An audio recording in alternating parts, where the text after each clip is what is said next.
We're back with more News Talks, Saga 960. Mark Petrone with you. So very glad you could join us on this edition of the Mark Petrone Show. Well, the plot thickens in terms of who's to blame for the fact that Brenda Lucki is now accused of interfering in a police investigation, an RCB investigation into the murders in Nova Scotia of 22 people. Now, of course, as the government scurries for cover, they're also circling the wagons around Brenda Lucki, who really is at the center of the scandal. She now stands accused of sticking her nose into that investigation on behalf of her government paymasters in order to try and push a political agenda around gun control. Here's the state broadcaster with a story now. Mountie, who wrote that RCMP had interfered. Mountie, who wrote that RCMP had interfered with Nova Scotia investigation, came to his own conclusions. Yeah, he experienced it differently. That, according to Minister Blair, the story in the state broadcaster, RCMP Brenda Lucki denies a claim that she interfered in a Nova Scotia shooting investigation. And this is at the heart of this whole thing. Did she interfere? And if she did, then she deserves to be fired. But more than that, did she interfere because of the political pressures placed on her? Cosmin, Georgia, joining us, independent journalist with TNC.News, True North. And he continues to do stellar work with that organization, that publication. Cosmin, you're watching this unfold. What's your take on how the government is handling it and what may happen if, in fact, it's established that Brenda Lucki did, in fact, interfere? Well, the saying is something's rotten in the state of Denmark. We've seen a pattern with the Trudeau government not respecting the independence of certain institutions like the justice system, law enforcement, etc. I think this report by the Halifax Examiner raises some very serious questions. Just the thought of the government politicizing a horrendous massacre like the Nova Scotia mass shooting is disgusting, and it needs to be probed immediately. We're approaching the Parliament going on recess, and I think there should be some sort of an emergency meeting or committee investigating allegations because they're of the most serious kind. Yeah, and rather than focus on what Brenda Lucki did, unfortunately, the Conservative Party of Canada is so hell-bent on getting Trudeau that they miss the evidence that's looming them, that's staring them in the face. But let's read this story in the CBC. Emergency Preparedness Minister Bill Blair is casting doubt on the Nova Scotia Mountie who suggested that Commissioner Brenda Lucki interfered in the investigation into the largest mass shooting in Canadian history. The former public safety minister's comments came as the political firestorm around the head of the National Police Force spills into a second day. That explosive allegation was contained in a handwritten note or notes from Nova Scotia RCMP Superintendent Darren Campbell, which were released this week as part of the Mass Casualty Commission probe. And it prompted Lucki to come out and say, I didn't interfere, but I think that those notes bear out what really happened. I think Superintendent Campbell really is the one with the moral heft here, because we know that we can't trust Brenda Lucki. We certainly can't trust Blair. We can't trust anybody in the PMO. So, I don't see why anybody at the heart of why the superintendent in Halifax would lie about something like that. I think he was calling it as he saw it. He said he was confused. He doesn't understand why it was that the RCMP commissioner kept pressuring him and the investigating officers to release information about firearms to the media. Why? That doesn't make any sense when clearly it'll justify that investigation. And how did she respond, Cosmin? She had a hissy fit. She said she was disappointed and sad by the response, and it made her look bad. Clearly there was a reason why. Why would you push the idea that this information be made public about the origins of these firearms and what type of firearms were used? Why would you push that? Why would you push the investigating officers into releasing that information to the public if it wasn't for some kind of political reason. I don't know. To me, the idea that Blair would go after the superintendent in Halifax just shows how desperate these people are to keep a lid on this scandal. For sure. And if you know anything about law enforcement, it's not easy to become a superintendent. These are trusted individuals tasked in this particular case with handling the response, the public response to that mass shooting tragedy. So this is a career killer for a superintendent to go against their authorities and their higher ranking officers and put this on the public record. There's a huge amount of risk involved. And, the question remains, why would somebody, as you said, fabricate such a claim that would put their entire career in jeopardy? And as we've seen, the Liberal government is refusing to respond in any serious way. They're deflecting, and they're starting to zero in on who they can pick as a fall guy, a patsy to blame everything on. As we saw with the SNC Lavalin scandal, this is just usual business for the Liberal government. Yeah, it's really tragic. It's horrible. I mean, here's a superintendent who's trying to do his job, and he gets blamed all of a sudden just because he told the truth. And I like the fact that in the notes, and it comes out in the Halifax Examiner story, he says, these are facts and I stand by them. So he's not wavering one iota, and I like that. But they'll push him. They'll push him to try and recant, like this is some kind of inquisition and a witch hunt. They'll go after him. They'll pressure him. So if he has any guts, and I believe he probably does, he'll stand by what he said. For sure. We're talking about the integrity of an investigation, right? In those notes, he mentions, we need the time to coordinate with our U.S. counterparts because in this particular crime, there is the suspicion of arms being smuggled into Canada, which were used in this massacre. So it seems from what we know so far that this superintendent was trying to protect the integrity of this investigation. He was trying to keep things tight while the situation was unfolding and the police was learning more and more. Yet we have here, the head of the RCMP saying, screw all that. Let's get it out to the public. Let's show them how bad guns are when used by a maniac criminal, so that we can justify future, gun control measures, which Trudeau promptly jumped on this situation, politicized it, announced soon after all these different bills, orders, and councils that targeted law-abiding firearm owners without actually addressing the root of this problem, which is illegal smuggling, guns being sold by criminal organizations, etc. Yeah, it was amazing how quickly, the bodies weren't even cold. Sorry for making a crude analogy here, but they didn't even have an accurate body count before Trudeau comes out and tries to make hay on this and exploit that disaster in Nova Scotia in order to push a gun control agenda, which he had in his back pocket and just waiting for the opportunity for something to happen. And so to me, I think that this is very credible, the idea that somehow the government would be pressuring the release of information which they felt would have helped push forward a gun control agenda. And the fact that they are now trying to pretend all this, showing all this fake indignation. Oh, how could you even think such a thing, that we would exploit something like a disaster like what happened in Nova Scotia in order to push forward an agenda? That's they act like they're shocked, like they're destroyed, like they're outraged, when in fact it's what they do all the time.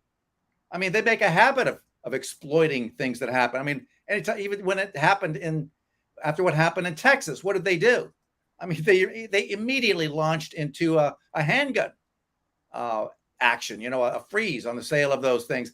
Let's listen a little bit to this exchange on the state broadcaster as the questioner asked, was there discussions in the back rooms here that were aimed at trying to exploit this disaster in Nova Scotia to push an agenda? Let's listen. Can you tell Canadians watching tonight that there were no discussions between staff members in the PMO or the public safety minister or his staff members and the commissioner of the RCMP during the time or thereafter of the shooting that involved upcoming gun control legislation? Was gun control legislation ever discussed in this context? Actually, I think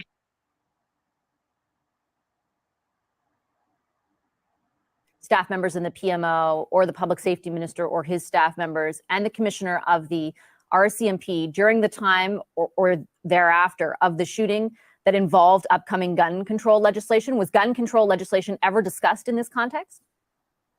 Actually, I think I'm very concerned to hear my colleague even assert that our government would seek to play politics with a tragedy. This is not how our government operates. It's not how we have operated in the past. It's not how we're going to operate in the future. The idea that somehow there is a group of people that are sitting in a room going, oh, let's find a way to capitalize on the mass murder of Canadians is absolutely appalling, and it should be condemned in the strongest possible terms. That someone even contemplate making an accusation like that. The fact of the matter is that the RCMP work independently of the federal government. And as a former public servant who worked in the Department of Public Safety, I can tell you, having worked with past commissioners of the RCMP, it is not, the RCMP is very clear about not becoming a political tool of the government, regardless of who is in power. And I think it is important for us to stop.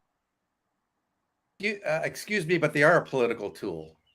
All we have to do, Cosmin, is look at the decision by the RCMP commissioner not to lay charges of fraud against this prime minister or anybody in the PMO over the Aga Khan matter, using the excuse that it was not politically advantageous to the public, that it was not good for the public in order to make such a move. Well, what is that but a political move in order to protect the person who appointed her?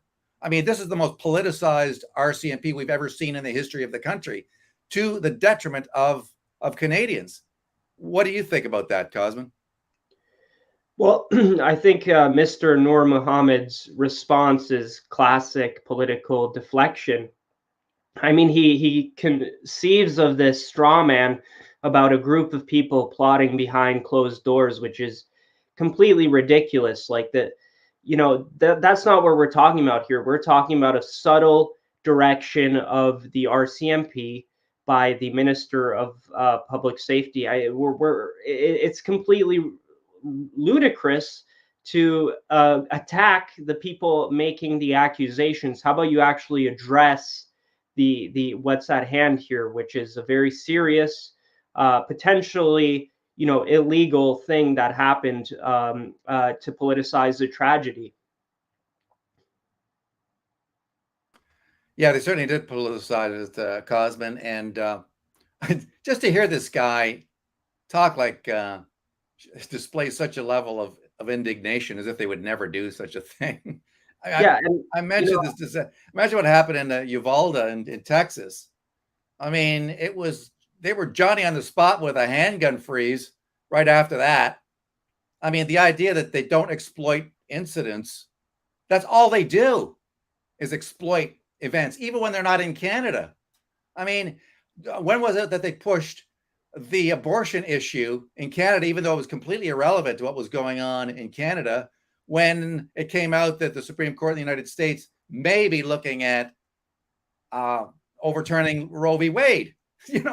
They immediately exploited that as a way to attack the Tories, for somehow looking to roll back abortion rights in Canada. I mean, the idea that this is outrageous, the outrageous claim by the fact that, by what's going on with the RCMP is in and of itself outrageous. That guy's I cannot believe that he would try to pass that off. Yeah, it's not outrageous at all. We're talking about a government which in February invoked the Emergencies Act and stuck police, all federal, provincial, and municipal police on peaceful protesters. So the question of political interference has already been dealt with during the SNC-Lavalin scandal, when Trudeau was found to have breached ethic laws. This is a government that has a history of political interference. I think the only tune it plays is to politically interfere in so-called independent institutions. We see it in the military, we see it in policing, we see it in the justice system.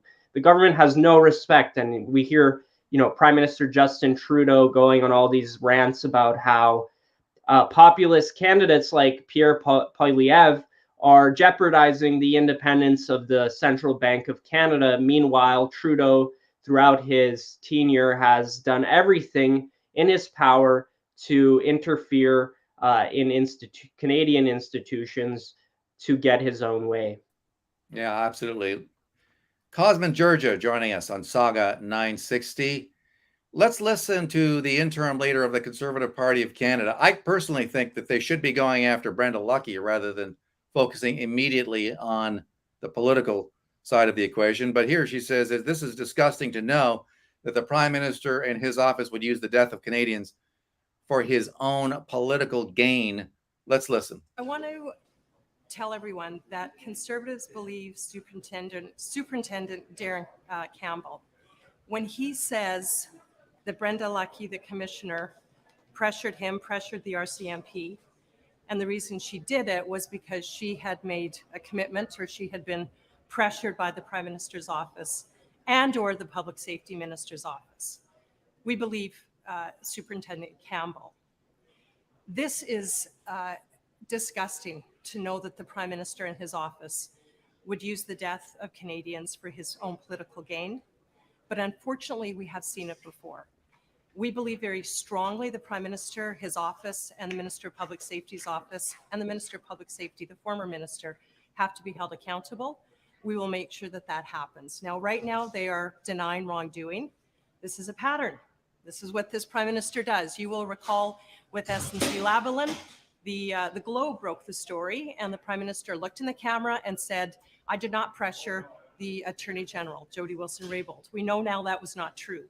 So when the Minister of Public Safety looks in the camera and says, "I did not pressure the Commissioner," it's very, very difficult to believe that. So we're going to hold them accountable and get to the bottom of what happened. How are you going to do that? Are you thinking about a summer committee? We believe there needs to be a full investigation. If the Minister and the Prime Minister have nothing to hide, they'll hide nothing. They will be completely transparent, not be hiding documents, not be hiding emails, or hiding behind cabinet confidence. But the Commissioner of the RCMP is no shrinking violet. They're, no Commissioner of the RCMP has ever been a pushover. So surely, is she not acting in her own actions? Surely it would appear from what the superintendent said, surely she wasn't. So she'll have to answer for that. But at the end of the day, it's the Prime Minister and the Minister of Public Safety. The Prime Minister has a habit of doing this, using people, using his influence for his own political gain and interfering in criminal investigations, and in this case, an investigation into the biggest mass killing in Canadian history. One more. Okay, so I think they're going about it the wrong way. I think they need to bring down Brenda. And then once they've established that she did interfere and that she accepts accountability for that, then you follow the breadcrumbs up the chain, up the political ladder to Blair, the PMO, and the Prime Minister himself. But until she goes, they have sort of they have a way of saying, well, it's our word against theirs. You know what I'm saying? Yeah, I think the political difficulty for the Conservatives is to also not appear as interfering in the public service, right? Like, so I think the way they're going about it is, I presumably hope that Brenda Lucki will be isolated and sort of investigated by an independent source. But focusing in on the PMO makes sense from a political perspective, in the sense, as Candace Bergen says, they have a pattern of doing this, and they were mentioned within the report. So I guess we'll have to wait and see. We've sort of seen the Liberals rally a little bit behind Brenda Lucki, so they could potentially use her to deflect. But I think the situation is evolving, and I think the the idea of calling an immediate summer session and investigation into this is good. And I do have some doubts about how effective it will be to keep this government to account, whether Trudeau gets another ethics violation or it's Bill Blair. Will it actually cause any significant political change or a significant change within the electorate? I do think people are getting tired of the Liberals. But unfortunately, we've seen the Canadian people be willing to put up with a lot of abuse and of power with Justin Trudeau, which is unfortunate. It is unfortunate, but sadly, I don't know. I think Canadians are at their wits' end over this. I mean, what the Liberals are at what 30% support. I think they're really frustrated with the fact that Jagmeet Singh continues to support this government. I mean, how much longer do you think the NDP can do that? I mean, it's scandal after scandal. It's the Melanie Joly scandal with the Russians. It's the Emergencies Act. It's Marco Mendocino under pressure after he lied about getting about having the police ask for the Emergencies Act. So it's one after the other. I mean, is this going to pressure Jagmeet Singh into caving and finally saying, enough is enough. I can't support you guys. I'm not going down with the Titanic. Yeah, that would definitely be the best outcome, but it would mean an election if, let's say, the Trudeau government loses a motion of confidence. But Jagmeet Singh's words publicly and his actions ring hollow. He tries to condemn these things. He says it's worrying him, but he continues to prop up the Trudeau government in exchange for policy favors, and keeping him in power for the next 3 years. So I seriously doubt Jagmeet Singh's commitment to challenging this, but we'll have to wait and see. The NDP have pushed back a little bit in committees, especially the Emergencies Act, but then again, we know that they supported it. So they constantly play this political theater of pretending opposition when in fact they're there to fully go along with the Liberals' plans. On the economic front, Cosmin, we're seeing inflation at 7.7%. That's the official number. A rate we haven't seen since 1983. To what degree will ultimately that be the undoing of this government? I mean, people can ignore these scandals all they want, but at the end of the day, if it starts to hit their pocketbooks, if they can't afford, to put gas in the car, at some point, that's going to be what really pushes the Trudeau gang out the door. What do you think? For sure. I've said before that perhaps this Trudeau term could be a blessing in disguise to completely discredit the Liberals' economic policies, because, as we see, they are currently managing one of the biggest downturns in our economy in nearly half a century with respect to inflation, at least. We saw a recent report come out of the Fraser Institute, which shows that despite being the second highest country to accumulate debt out of 30 developed nations, Canada had some of the worst economic performance when it comes to unemployment rates, etc. So we've taken on all this debt. The Trudeau government refuses to take any accountability for our current economic situation. They won't lower the gas tax or temporarily suspend it.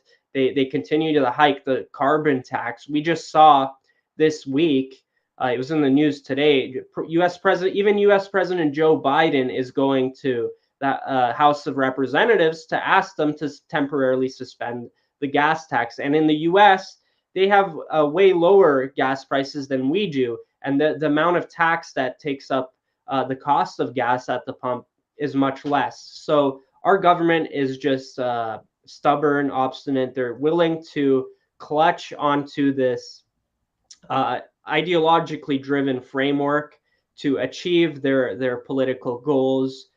in the spite of everything else, in the spite of Canadian families suffering to put food on the table, people struggling to catch up with inflation rates because their wages and salaries aren't going up, and they're having to sacrifice all sorts of things pretty much due to the blame of Prime Minister Justin Trudeau, Finance Minister Chrystia Freeland, and those who have brought us to this situation. Yeah, and they seem to think that spending more and borrowing more will deal with the inflation. So it's throwing gasoline on the fire. This tweet from, go ahead, deal with that. Yeah, and it's ridiculous because we always see Trudeau and others saying that, politicians like Poilievre or just like populists in general are providing easy solutions to difficult questions, when in reality, our government has just thrown money at everything. We just saw it with the $500 payment to renters that Chrystia Freeland elaborated on. We see it with all the other sorts of little payments to the electorate, which it's bread and circuses, right? They hope that these temporary sort of leaving the situation temporarily will actually fix anything, when in reality these are systemic issues brought on by policy. And we have this tweet from Pierre Poilievre today. Canadians are going hungry, and they're desperate for an end to food inflation.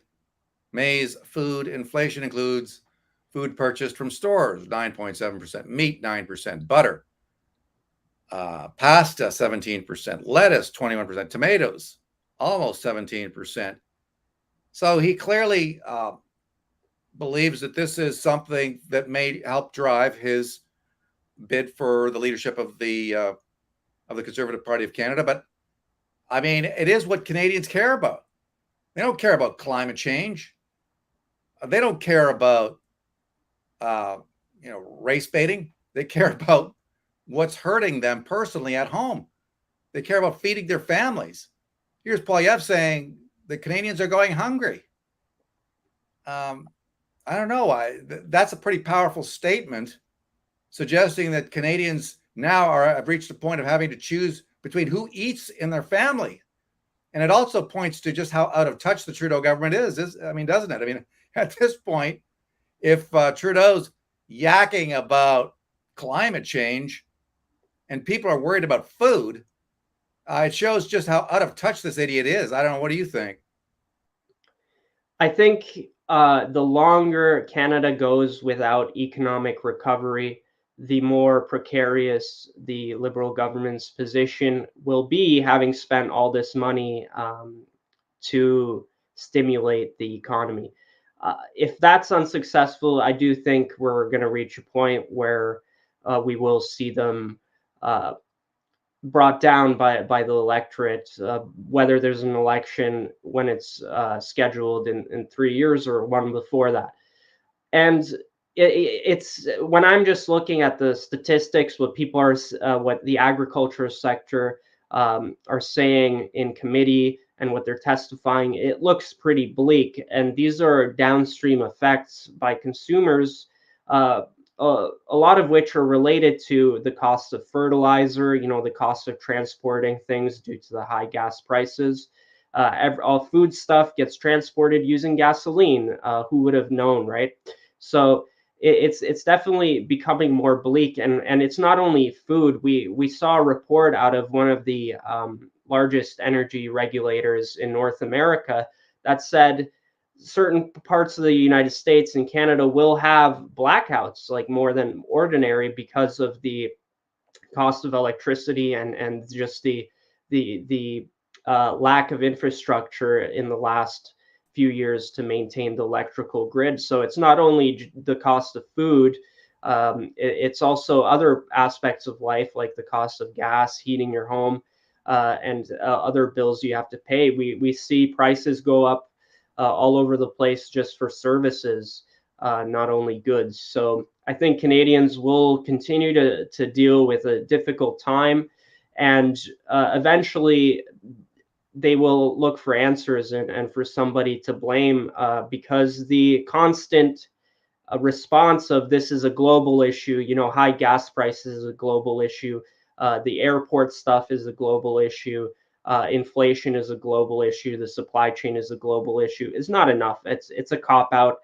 Take some responsibility. The government needs to admit it's let things go out of control, and they need to pull some levers within their power, because there are levers to pull, and they need to do that immediately to alleviate suffering for millions of Canadians and families. Well, we'll see if they do the right. They're not in the habit of doing the right thing. So, I mean, if they were, they'd immediately drop the carbon tax, but they're not going to do that. Thank you, Cosmin. Appreciate that. No problem. Check out Cosmin George's terrific work in the pages of tnc.news, True North. Appreciate Cosmin coming on this show. That's it for this edition of the Mark Petronis Show. Hope you enjoyed it. Let's do it again soon, shall we? Stay safe, be strong. Bye-bye for now.